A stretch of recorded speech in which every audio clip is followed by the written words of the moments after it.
Well, I first heard of Jeremy when my case supervisor had called me and told me that they had a new case and they had a young fella and they thought that I'd be well suited to advocate for him. Seemed like a nice young fella. Was a little nervous, so I told him that I was there, that I would be appointed by the court as his advocate, and I'd be there for him to help him through this legal situation. George, he gave me a sense that I meant something.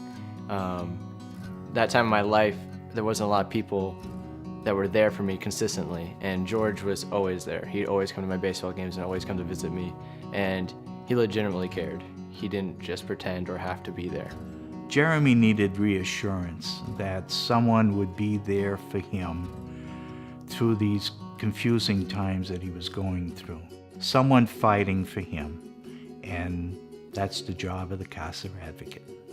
So to have someone come in and emotionally and mentally give me the support that I need at the moment made a huge impact in my life.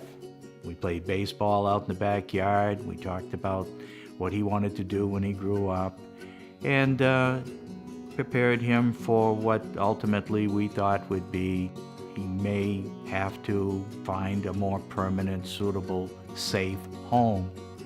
I was in a very big turning point that he kind of created.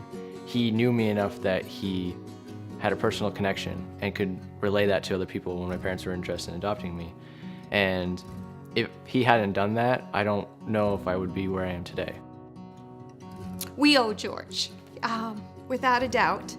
I always wanted a third child, and then because of George's suggestion and George stepping out, certainly I got my son, and I thank God for Jeremy. Every day he fits in our home like a glove. He fits in our family. I wonder what life was like without Jeremy, to be honest with you.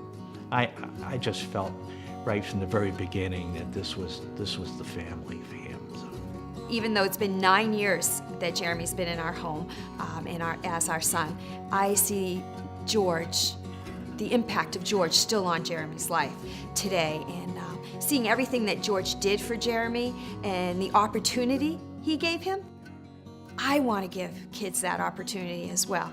I want to give kids the opportunity to have a strong family, whether it be the family they're with, whether it be an adopted family, wherever it would be, whatever's right for each individual child. I now serve as a CASA advocate. For me to be able to do that and to be a CASA, I get so much peace. For me, it's a privilege to be a CASA. You never know who that kid's gonna be. If someone looked at me as a 10-year-old kid and said, hey, you're gonna be this, you're gonna be this, you're gonna be somebody, you're gonna have influence, I would have laughed at them. But people like George or an advocate can make a personal connection and see things that other people can't. But an advocate can really take the time to learn the child and see that they have something special. Because everyone has meaning, but you need support. It takes a village to raise a kid. CASA is leaving a legacy, and it's leaving a legacy in each child's life that you touch. And wow, to me that is like, if I can do that, who wouldn't want to be a CASA? He's a great kid. I mean, I love him, and it certainly pleases me to see that he's grown to be a great young man with a bright future, a loving family helping him out, and it's what CASA is all about.